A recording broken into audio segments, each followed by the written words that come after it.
Welcome to Trib Talk. I'm Jennifer Napier-Pearce with the Salt Lake Tribune. In 2011, when the National Security Agency broke ground for its spy data warehouse in Bluffdale, officials boasted the facility would bring thousands of jobs and solidify the state as a technology center. But then came revelations that the NSA was collecting private emails, cell phone calls, and internet searches of U.S. citizens, and privacy concerns brought protests.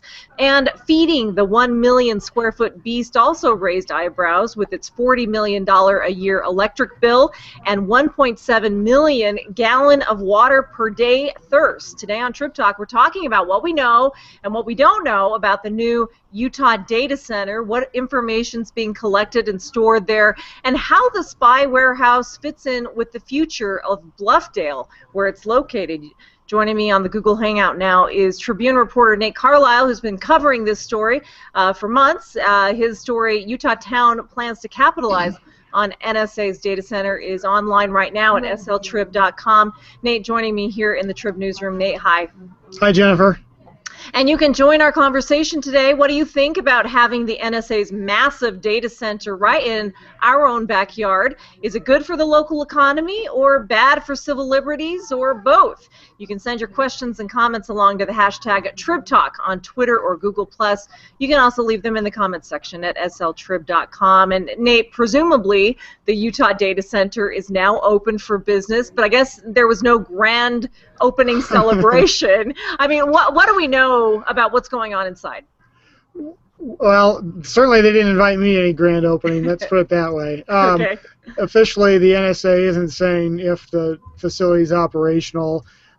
We know from some great Wall Street Journal reporting that they've had some electrical problems inside the facility, and the Bluffdale city manager, and it's Bluffdale supplying the water to the NSA Utah data center, has said that the water level has been spiking. They're using a lot of water some days, very little the next day, which one can infer that means that the facility is not fully operational yet. Otherwise, you'd expect to see steady water use. But that's really the extent of what we know as far as inside the data center right now. Previously, the NSA said it would be operational September, October. It's now November, so you have to think something's up and running or something is very wrong, one of the two. Describe the physical facility for us. It's pretty massive. It is pretty massive. If you've driven down Redwood Road across from Camp Williams and look to your right, or I should say look to the west, you have probably seen this big kind of bluish looking building with a lot of windows you can't see through, kind of tinted glass. That's only part of the facility, and you're probably just seeing kind of the office complex there. There's also on that same property some transformers to conduct electricity through the facility. Some big storage buildings, and you presume that's where some of the servers and some of the data is actually going to be stored in electronic equipment. The facility itself sits on what was part of Camp Williams, the Utah National Guard Army post. The NSA now operates that. At one point, it was thought the Utah National Guard would still retain ownership of the land, but in fact now it's been transferred over to the NSA or the U.S. Department of Defense. As I mentioned, city officials, congressional representatives, politicians, including Senator Orrin Hatch, applauded this facility when it was announced that it was going to be built here in Utah, saying, you know, it's going to bring thousands of construction jobs and thousands more high-tech jobs, really making this a high-tech center.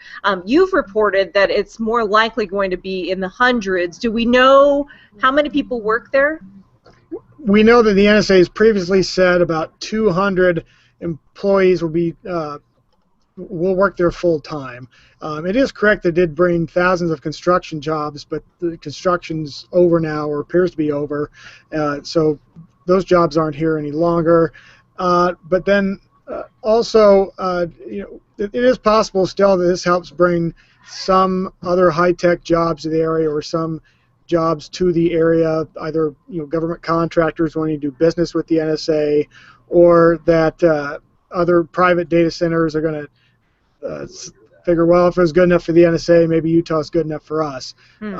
But that remains to be seen if that's actually going to happen. And in the case of data centers, even the private sector data centers don't employ many people either. I mean, one of the points of the data center is it doesn't require a lot of human resources. It's more equipment and electricity.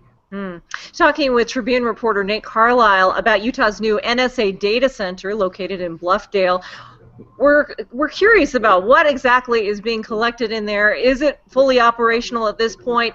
And how the massive facility sort of figures into the future of the town of Bluffdale. Again, if you'd like to join us, you can send your questions to the hashtag Trib Talk on Twitter and Google+. Also leave it in the comment section at sltrib.com. Bluffdale is embracing this building, as you reported over the weekend. City officials there are really hoping that this data center will spur a whole lot of development around it. Yeah, they are hoping that, but also there's something else happening not entirely related to the data center. There's going to be a road put through that southern end of Bluffdale, and it's going to connect the Mountain View corridor, which is still under construction itself, but running along the west side of Salt Lake and then Utah counties along the Oakers. And the road is going to connect Mountain View corridor to Interstate 15.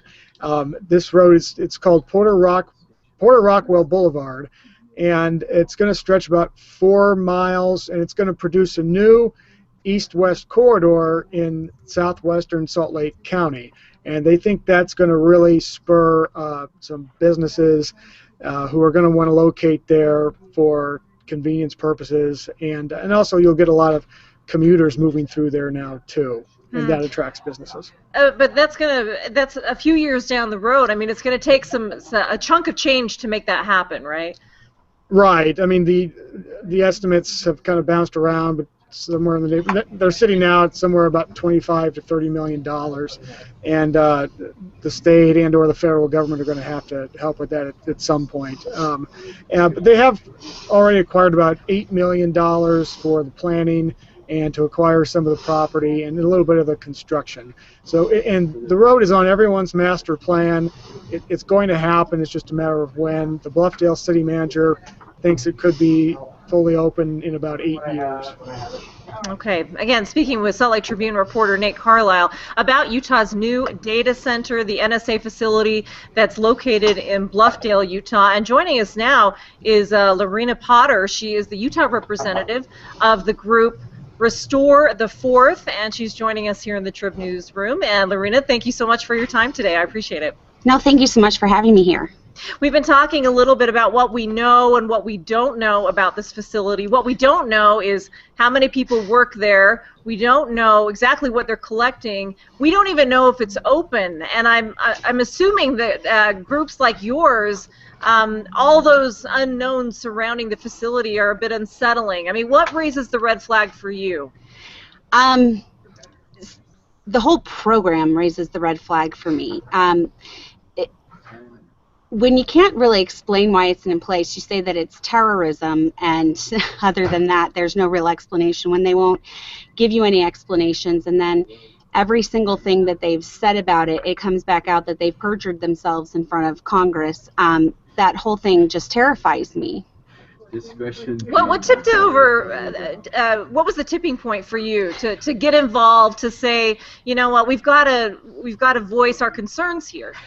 Well, I'd always been kind of considered a conspiracy theorist in a way, and I told people that this was going on in the government. I had told people that, you know, these things were happening, and largely my family and my friends and everybody said, you know, we don't want to hear a bunch of conspiracy theories. And so when the Edward Snowden leaks came out in June, it was kind of like a sad but victorious day where I said, there, I told you this was happening.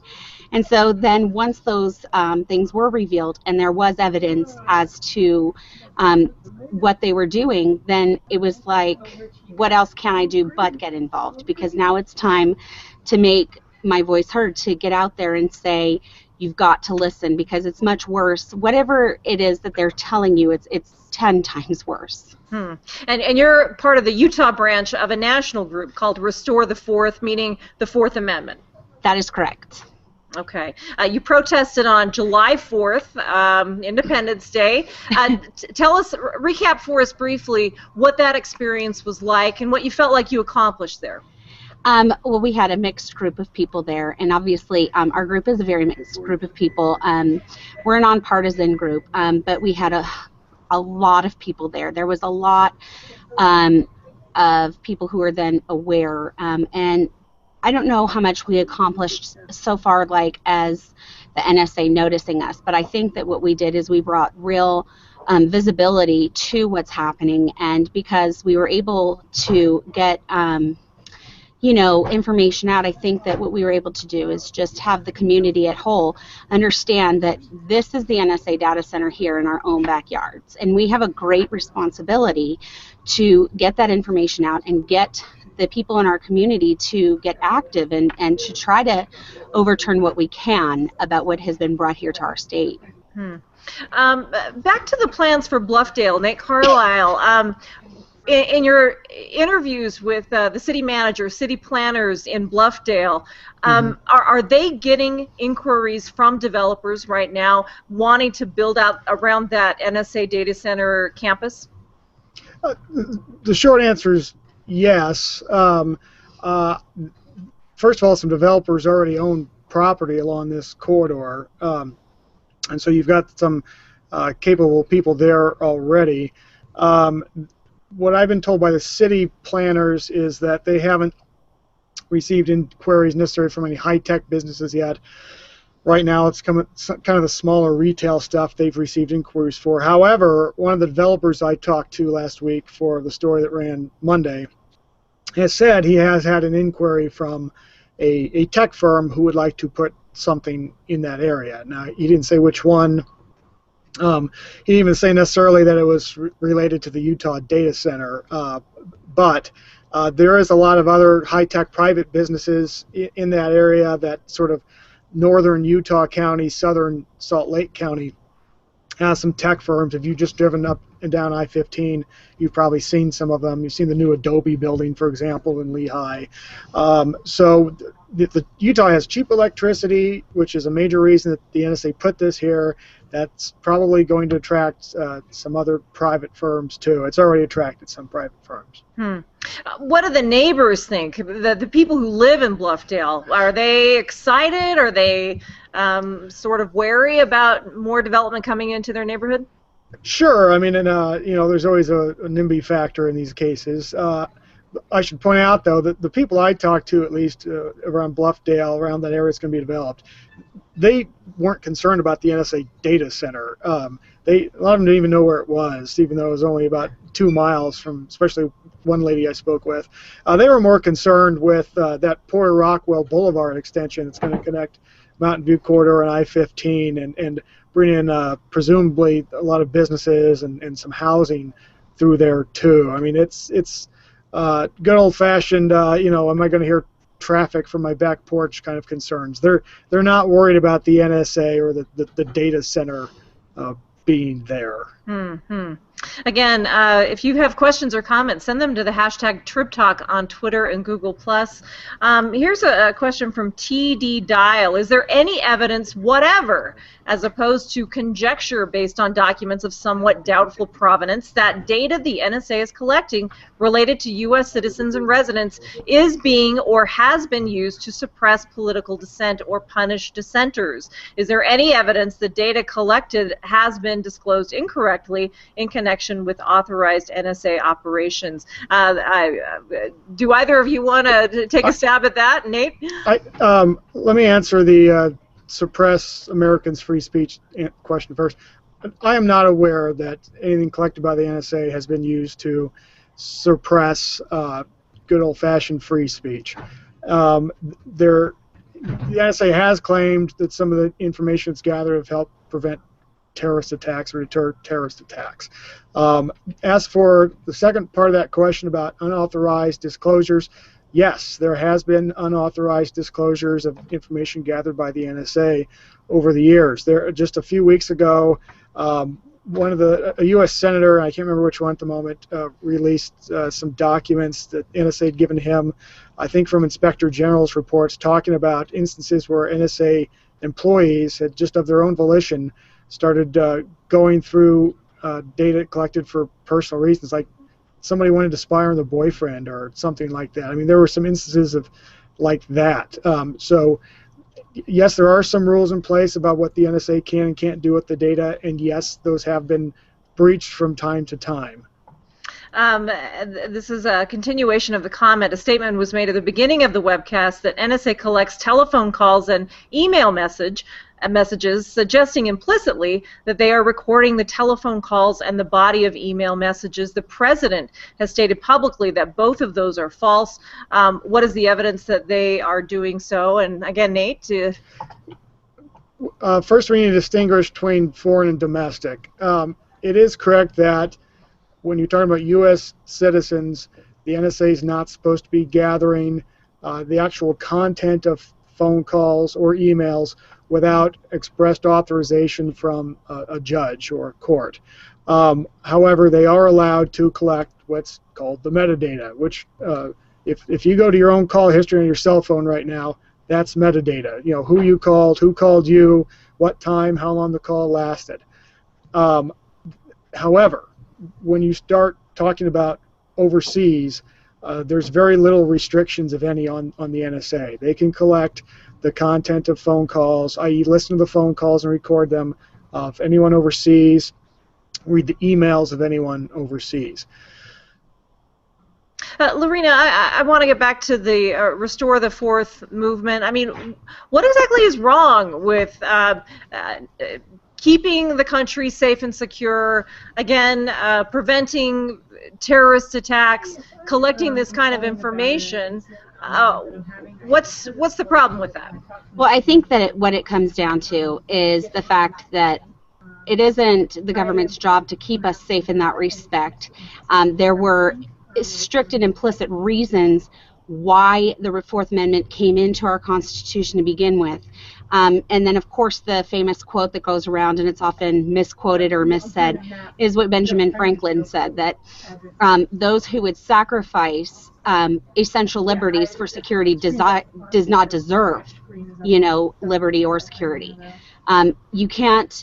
You cannot go around and say, okay, well, we need our First Amendment rights, we need our Second Amendment rights, and all of that, when at the same time we say, well, no, we'll just give up these rights. It's all or nothing. And when you start blurring those lines, when you start saying, okay, well, this is okay, where does that line end? Obviously we don't want to be attacked by terrorists, and there has to be a better way, but whatever happened to good old-fashioned police work? When did it become the norm that what we did was we replaced good police work with just gathering every single piece of evidence from everybody? And now we know that people are working backwards, like reverse engineering where they got the information from, even as information is shared from the NSA backward. And when in the world we have never caught a terrorist on this program, and so we're going around screaming how this is keeping people safe. Where have you saved us? You have saved us nowhere. And so we've given up these rights because we didn't stay proactive. We didn't question. We didn't ask them what we were doing, and we didn't keep them in check. And we just kept voting the same people back in, even though time and time again they had abused our trust. And time again we've caught them in lies. We've caught them in lies that if we were caught in those lies, standing before Congress, we would be imprisoned. So where has the safety ever even come in? There is no safety. There is no security. We're speaking with Lorina Potter. She's with the group Restore the Fourth. Also with us, Salt Lake Tribune reporter Nate Carlisle, talking about Utah's new NSA data center in Bluffdale. If you have questions or comments, send them along to the hashtag Trib Talk on Twitter and Google+. These are some comments from your story a couple of days ago, Nate. Utah McDougal, due to the massive size and power draw of the DC of the data center, Rocky Mountain Power had to raise rates across Utah.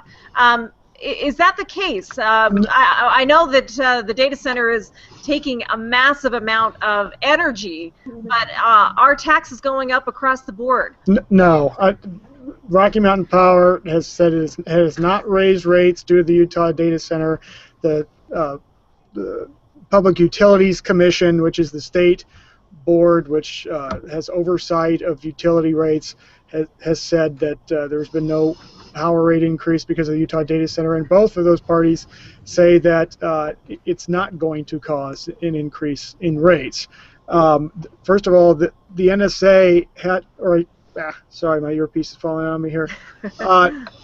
First of all, the U.S. Department of Defense had to build its own transformers and pay for the equipment, which is supplying supplying electricity to the Utah data center. So that came out of federal tax dollars.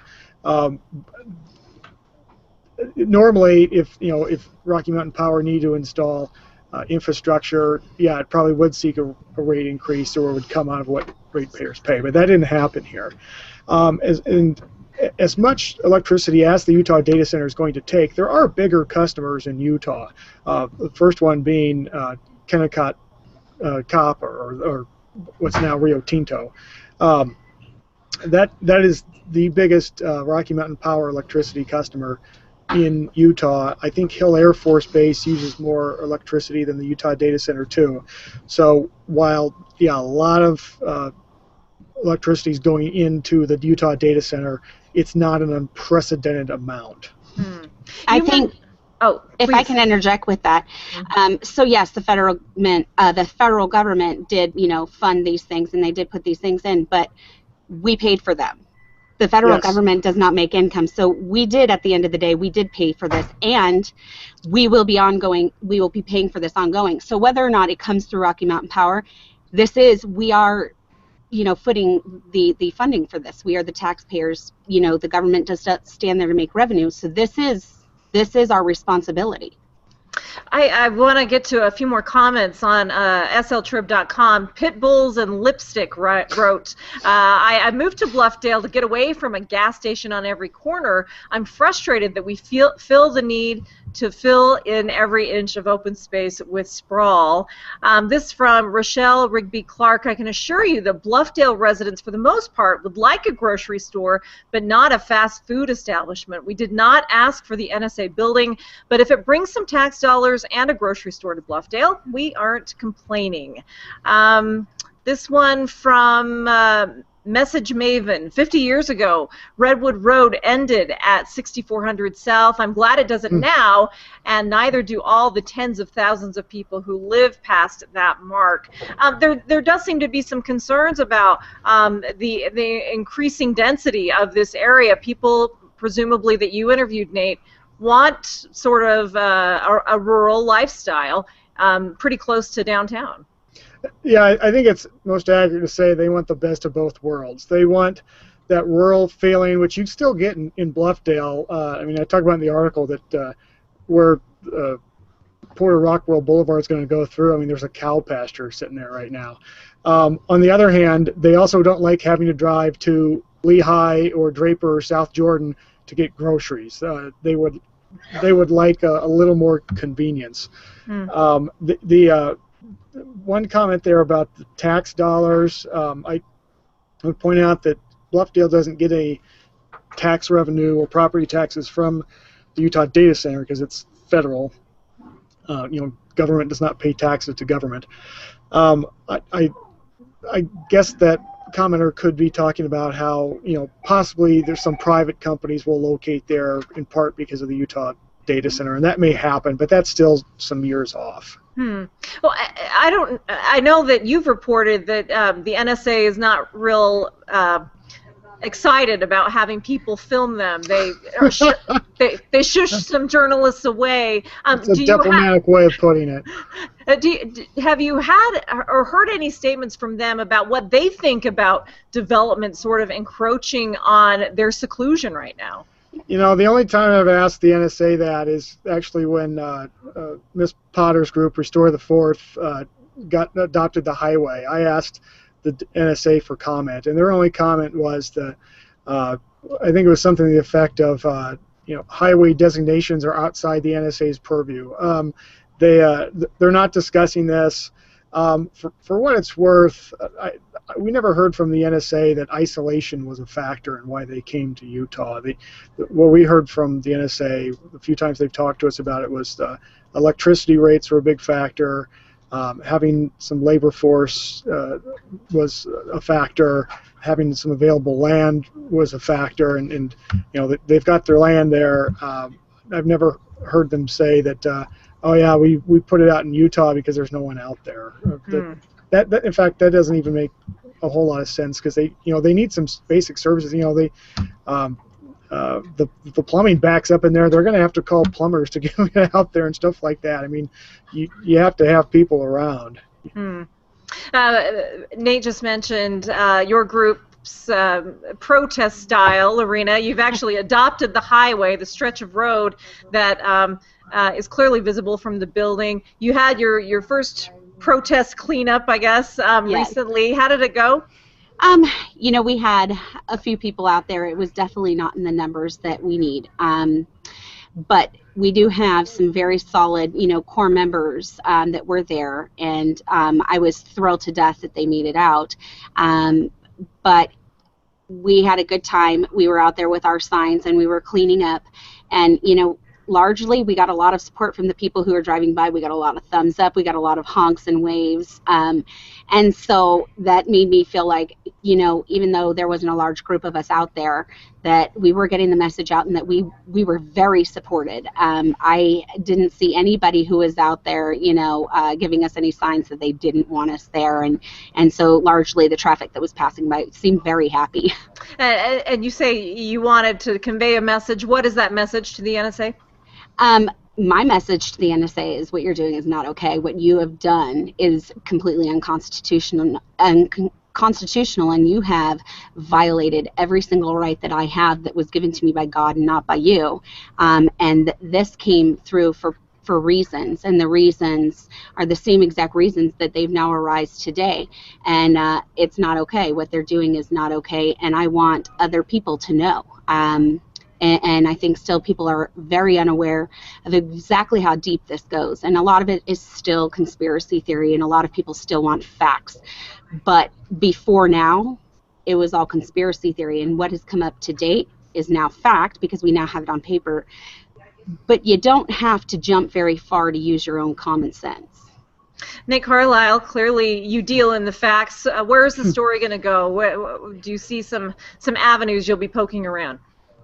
Sure. I mean, of course, there's still Edward Snowden documents coming out telling us a lot more about what the NSA does and what it collects. But there's some more local angles here too. I mean, that data center is not going away, even if some NSA policies change, and that raises some questions for Utah. I mean, are private businesses really going to come here because of the NSA, and what will happen with some of the utility issues around the Utah data center? So that this is a long-term thing. I'm thinking about it in long-term in terms of what stories I'm going to report now and work on now. Stay tuned. Stay tuned. Salt Lake Tribune reporter Nate Carlisle, thanks a lot for your time. Thank you. Also, Lorina Potter with Restore the Fourth, the anti-NSA group based here in Utah. Lorina, thanks so much for your time as well. Thank you so much for having me here. And you can read all of our coverage about the Utah Data Center at sltrib.com. I'm Jennifer Napier-Pearce. Thanks a lot for tuning into Trib Talk today. Have a great day.